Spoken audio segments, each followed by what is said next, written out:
Hey everyone, good morning. এতিয়া পাকঘৰৰ পৰা আপোনালোকৰ ব্লগটো আৰম্ভ কৰিছোঁ কাৰণ মানে লৰালৰিকে ব্ৰেকফাষ্টটো বনাই আছোঁ।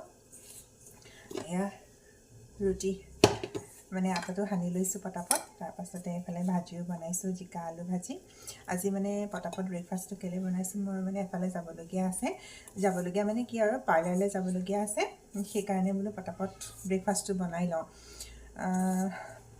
থ্ৰেডিং কৰিবলগীয়া আছে আৰু চুলিখিনিও কাটিবলৈ আছে, সেইকাৰণে আৰু বহুত দিনৰ পৰা মানে চুলিখিনি কাটিম বুলি ভাবি আছোঁ। মই এনেও চুলিবিলাক ইমান ভাল নহয়, পাতল যিহেতু, আৰু এতিয়া মানে আৰু বেয়া হৈছে। এতিয়া ঠাণ্ডা দিন কাৰণে চুলিবিলাক একদম শুকাই গৈছে মানে, আৰু তলটো বহুত ৰাফ হৈ গৈছে, শুকান হৈ গৈছে। আৰু মই ইমান মানে চুলি ইমান প্ৰতিপাল কৰি নাথাকোঁ, আৰু মুখখনৰ অকণমান যত্ন ল'লেও মানে চুলিখিনি ইমান যত্ন লোৱা মোৰ নহয়েই জানেনে।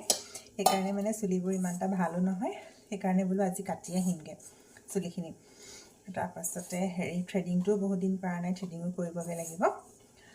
আৰু মানে চুলি কটা মূল মানে হৈছে, বিয়া এখন আছে মানে কেইদিনমানৰ পিছত বুধবাৰে বিয়া আছে।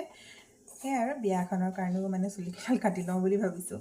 মই ষ্টাইল তেনেকৈ নকৰোঁ মানে, তথাপিতো মানে চুলিবিলাক অকণমান ভাল হৈ থাকিলে আৰু ভাল লাগে আৰু, নহয় জানো।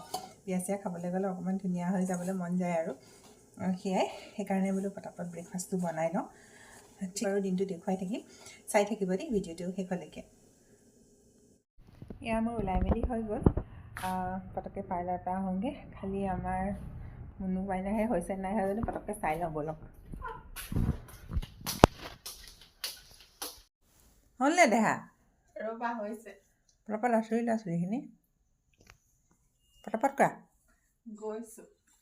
সেই এভৰিৱান, পাৰ্লাৰৰ পৰা আহিলোঁগৈ। অহাৰ পিছত সময় হ'ল দেই। আহিয়ে মানে কাপোৰ ধুবলৈ আছিলে, কাপোৰ চাপোৰ ধুই থৈ যোৱা নাছিলোঁ যে, তাৰপাছতে কাপোৰ চাপোৰ ধুলোঁ। তাৰপাছতে এতিয়া মানে ভাতত লাগি আছোঁ। মায়ে এবাৰ ভাত দাইল বনালেই, মই আলু কণী দম বনাই আছোঁ। পটাপট বনাই লৈছোঁ কাৰণ 1 বাজিব হ'ল, আমি সোনকালে ভাত খাওঁ যে, সেইকাৰণে মানে ভাত চাতবিলাক আজি মানে বনোৱাটো দেৰিয়ে হৈ গৈছে। সেয়া আৰু চুলিখিনি কাটিলোঁ, কেনেকুৱা লাগিছে ক'ব। আগটো ৰেজাৰ দিলোঁ আৰু পিছটো ইউকাট দিলোঁ। সেয়াই কেনেকুৱা লাগিছে ক'ব বাৰু।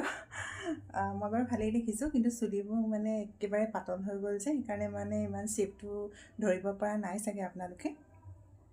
এনিৱেইজ, এতিয়াৰ পৰা অকণমান চুলিখিনি যত্ন ল'ব লাগিব আৰু, নহ'লে বহুত বেছি বেয়া হৈ গৈছে মানে। সেয়াই এতিয়া উতলি আছে আৰু হৈ আছে, লাহেকৈ হ'বগৈ আৰু অকণমান পানীটো শুকাবলৈ দিওঁ, তাৰপাছতে হৈ যাব, ৰেডি হৈ যাব। এনেকৈ বাৰু আপোনালোকে বনাই খায়নে? আলু কণী দমৰ লগত মটৰ দি, এনেকৈ মটৰ কেইটামান পেলাই দিলে খাই পেলাই বহুত বেছি ভাল লাগে। অথনি ভাত পানী খাই মানে অকণমান শুলোঁ, বিচনাতে ইয়াত বহিয়ে আছোঁ। এতিয়া 4:30 হোৱা নাই আৰু হ'ব। তাৰপিছতে অকণমান দেৰি জিৰালোঁ, মানে অকণমান দেৰি শুলোঁ। তাৰপাছত এতিয়া ভাবিছোঁ বোলো চাহ অকণমান খাওঁগৈ। তাৰপিছতে চাহৰ লগত খাবলৈ অকণ বিস্কুট, চানা এইবিলাকেই আছে আৰু সেইকাৰণে ভাবিছোঁ কিবা এটা বনাওঁ আৰু আপোনালোককো দেখাওঁ কিনো বনাওঁ। চাহৰ লগত খাব পৰাকৈ আৰু একেবাৰে সহজকৈ পটাপট বনাব পৰা এটা ৰেচিপি বনাওঁ বুলি ভাবিছোঁ, আৰু আপোনালোকৰ লগতো শ্বেয়াৰ কৰোঁ বুলি ভাবিছোঁ। তেতিয়াহ'লে ব'লক চিধা পাকঘৰলৈকে যাওঁ। মই নিউট্ৰেলাখিনি আগতেই মানে গৰম পানীত তিয়াই থৈছিলোঁ। তাৰপাছতে মই চপাৰত নহৰু আদা লৈ লৈছোঁ।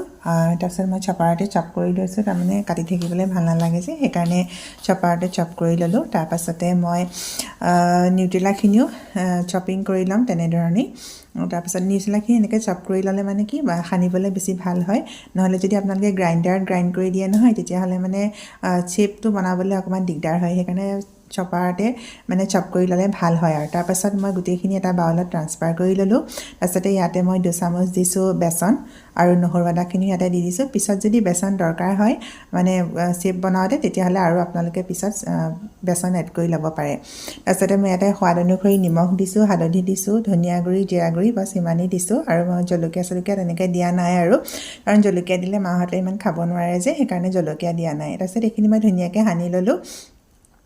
সানি লোৱাৰ পাছতে এতিয়া মই ধুনীয়াকৈ শ্বেপ বনাই লৈছোঁ। আপোনালোকে যেনেকুৱা ধৰণে শ্বেপ বনাব বিচাৰে তেনেকৈয়ে বনাব পাৰে। মই এনেকৈ কাটলেট আকাৰত বনাই লৈছোঁ আৰু এনেকৈ এনেই ডিজাইন এটা দি দিছোঁ আৰু তেনেকৈয়ে মই গোটেইখিনি একেভাগেই কাটলেট আকাৰতেই মই শ্বেপ বনাই লৈছোঁ। তাৰপাছতে এয়া গোটেইখিনি মই এনেকৈ বনাই ল'লোঁ। বেছি নহ'লে বাৰু, কাৰণ মই নিউট্ৰেলা তিয়াটো অকণ কম হ'ল যে, সেইকাৰণে। তাৰপাছতে এখন কেৰাহীত মই ৰিফাইন অইল এড কৰিছোঁ। তাৰপাছতে ৰিফাইন অইলখিনি যেতিয়া গৰম হ'ল তেতিয়া মই এটা এটাকৈ গোটেইখিনি কাটলেট দি দিছোঁ। এইখিনি মই 5 মিনিটমানৰ কাৰণে সিজাম আৰু মানে ৰেড যেতিয়া হৈ যাব তেতিয়ালৈকে মই এইখিনি সিজাই থাকিম। এনেকৈ ইলুটিকৈ সিজাম আৰু সেইটোৱে আৰু সিমানেই। আৰু কোনো ইমান ডাঙৰ মানে ৰেচিপি নহয় আৰু, খালি এইটো মানে বহুত মানে প্ৰ'টিন থাকেতো, সেইকাৰণে ভাল, খাব লাগে মাজে মাজে। এনেকৈ যিসকলে মানে নিউট্ৰেলা খাই বেয়া পায়, এনেকৈ কাটলেট আপোনালোকে পকৰি বনাই এনেধৰণে খাব পাৰে। মই এইটো মানে কাবাবৰ নিচিনাই হৈ যায়। তাৰপাছতে এয়া হৈ গ'ল, চিকেন কাবাবৰ নিচিনাই লাগিছে নাই বাৰু। এয়া অকণমান প্লেটিং কৰি ল'লোঁ। এতিয়া মাকে জীয়েকে দুজনী বহি লৈছোঁ আৰু চাহ খাইছোঁ। নিউট্ৰেলা কাবাব কেনেকুৱা লাগে? ভাল লাগিছে? চিকেন কাবাবৰ নিচিনাই লাগিছে, মানে বহুত বেছি ভাল লাগিছে। আৰু ইয়াতে জ্বলা মানে চিলি চচ দিছিলা ন? চিলি চচ দিছিলোঁ যে, খাবলৈ মানে মজা হৈছে। আপোনালোকে এনেকৈ এবাৰ খাই চাবচোন, বনাই চাব। জনাইতো জানেই আৰু, কিন্তু যিসকলে বনোৱা নাই সেইসকলে এবাৰ বনাই খাই চাব পাৰে, বহুত বেছি ভাল লাগিব। এতিয়া আজি ভাবিছোঁ ইমানতে শেষ কৰোঁ মোৰ ভিডিঅ'টো।